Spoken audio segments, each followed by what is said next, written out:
Kalau saudara nanti mau milih capres, jangan hanya sibuk dengan berita, ya. Terserahlah saudara mau milih siapa, yang jelas saudara harus tanggung jawab nanti di hadapan Allah, itu aja. Saya milih mikir, saya nggak boleh jadi dosa. Kalau saya melihat seseorang tidak dari pemberitaan saja, tapi benar-benar dari orang yang dekat dengannya, yang tahu. Kalau media, sejujurnya saya kurang begitu percaya sepenuhnya, ya. Karena ada yang kalau sudah suka bagus semua. Saya lebih senang dari orang yang kenal. Yang lebih beruntung lagi kalau sayanya mengenal. Lihat dari orang-orang terdekat dengannya. Lihat dengan siapa dia bergaul. Kalau gaulnya dengan orang-orang yang jauh dari agama, ada orang yang dekat dengan agama, itu beda-beda, ya. Saudara bisa lihat siapa kawan dekatnya. Karena kawan seseorang itu berpengaruh. Bergaul dengan penjual minyak wangi, ikut harum. Bergaul dengan pandai besi, bau bakaran. Jadi lihat siapa yang dekatnya itu. Nah, silahkan saja. Dan lihat fakta. Kalau salah nggak sih kalau saya berkata begini? Barang siapa yang memilih nomor 1 berarti memilih Prabowo jadi presiden. Salah nggak sih? Itu kan benar ya. Berarti memilih Pak Hatta jadi wakil presiden. Benar nggak ini? Kalau ada yang nyebut nggak benar, awas ya. Berarti dia yang ngaco. Iya kan? Nyoblos nomor 1 artinya milih Pak Prabowo jadi presiden, artinya memilih Pak Hatta jadi wakil presiden. Ada arti lain. Artinya memilih Pak Jokowi nerusin jadi gubernur. Kan takdirnya sekarang itu ya. Jadi sekali cos gitu teh, ada 3 rangkaian. Prabowo jadi pres, ini jadi cawapres, Pak Jokowi jadi gubernur ibu kota Indonesia. Kalau milih nomor 2, cos, berarti milih Pak Jokowi jadi presiden, benar? Berarti milih Pak Yusuf Kalla jadi wakil presiden, betul?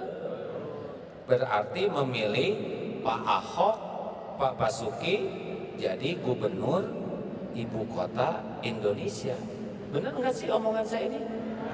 Atau ada yang salah? Ya ini mah tinggal pikir-pikir saja, dan begitu faktanya ya. Nah, tinggal saudara pikirkan, saudara istiqoroh, saudara coblos, saudara siap-siap nanti ditanya di akhirat. Cuman itu saja ya, nggak ada urusan sama saya. Nggak usah nanya milih yang mana ya. Bagi saya Indonesia ini negara besar. Bagi saya pribadi ya, umat Islam terbesar di dunia ada di sini. Kalau pemimpinnya lebih paham Islam atau lingkungannya orang-orang yang paham Islam, bisa membantu masyarakat Islam kita lebih mengenal Islam dengan baik. Masyarakat rahmatan lil alamin. Dunia bisa melihat indahnya Islam di Indonesia kalau pemimpinnya punya komitmen untuk memajukan umat Islam supaya seislami mungkin, rahmatan lil alamin. Setuju? Kan Rasulullah ketika ditanya, ya Rasul, mengapa engkau diutus ke bumi? Innama bu'itstu liutammima makarimal akhlak. Sesungguhnya hamba diutus ke bumi hanyalah untuk menyempurnakan kemuliaan akhlak. Masyarakat Islami adalah masyarakat yang paling mulia akhlaknya. Kalau pemimpinnya paham ini atau lingkungannya paham ini, kita menjadi bangsa berakhlak, benar? Halo. Tapi kalau pemimpinnya kurang paham Islam atau lingkungannya kurang paham, atau kurang suka ke Islam, susah masyarakat Islam dapat lingkungan yang membuat kita sangat baik akhlaknya. Islam tidak jadi ancaman, Islam itu rahmatan lil alamin. Nah, makanya saya pengen pemimpin yang semangat gitu, sayang ke Islam tuh. Kita nggak akan zolim kepada yang minoritas, dan nggak ada dalam Islam pelajaran zolim, benar? Jangankan ke minoritas, kita mah ke binatang aja nggak boleh zolim, ke pohon aja nggak boleh zolim. Ya jadi gimana? Saya mah nggak akan ngomong, hadirin.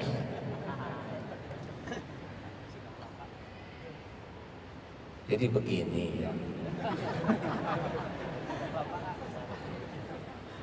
Saya hanya, kalau buat saya pribadi, saya mau milih yang saya kenal dengan baik. Ada salah satu capres yang saya kenal sudah dari tahun 90-an. Ketemu sering, kalau ada kegiatan di kantornya, beliau selalu undang untuk ceramah. Kalau mau bertempur mau itu, tunggu dulu, tenang, minta doa. Waktu di markasnya kumpul para ulama tahun 90-an ya. Saya masih muda dulu. Diberi kesempatan santri ikut berlatih di sana supaya makin cinta bela bangsa gitulah. Jadi kenal orangnya, nggak dari media lah, kenal. Jadi saya tahu, oh gini waktu zaman isu, oh sebetulnya beda dengan berita. Lalu ketika sedang berada di sebuah tempat, justru sahabat saya itu kumpulnya juga dengan ulama ngebela. Dan saya ingat pada waktu itu pernah ada kondisi di mana umat Islam benar-benar sedang ditekan oleh seseorang yang berkedudukan tinggi dan tidak suka ke Islam karena non-Islam. Ini sahabat saya ini berani lantang untuk menolak pendiskreditan umat Islam ini. Jadi saya melihat perjuangannya kepada umat Islam. Saya milih karena saya memahami. Kalau yang satu saya belum kenal, belum pernah ketemu, belum tahu apa. Jadi saya nggak bisa milih. Saya takut nanti salah pilih gitu. Itu pengalaman saya pribadi. Dan satu hal lagi bagi saya ya hadirin, pemimpin itu bukan yang lagi ada di pohon di atas. Saya diajarin guru saya bahwa kelapa itu saripatinya itu keluar kalau sudah satu pernah dijatuhin dari atas. Udah jatuh, dijambak,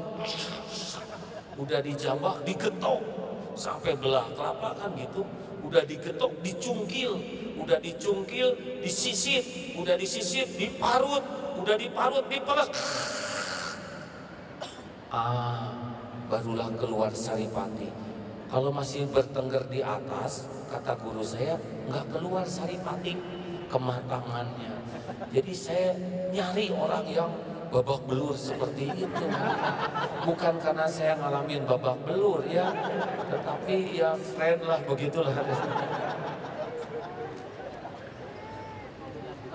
Saya diajarin guru saya begitu dulu, harus nyobain gimana, karena Rasulullah juga begitu.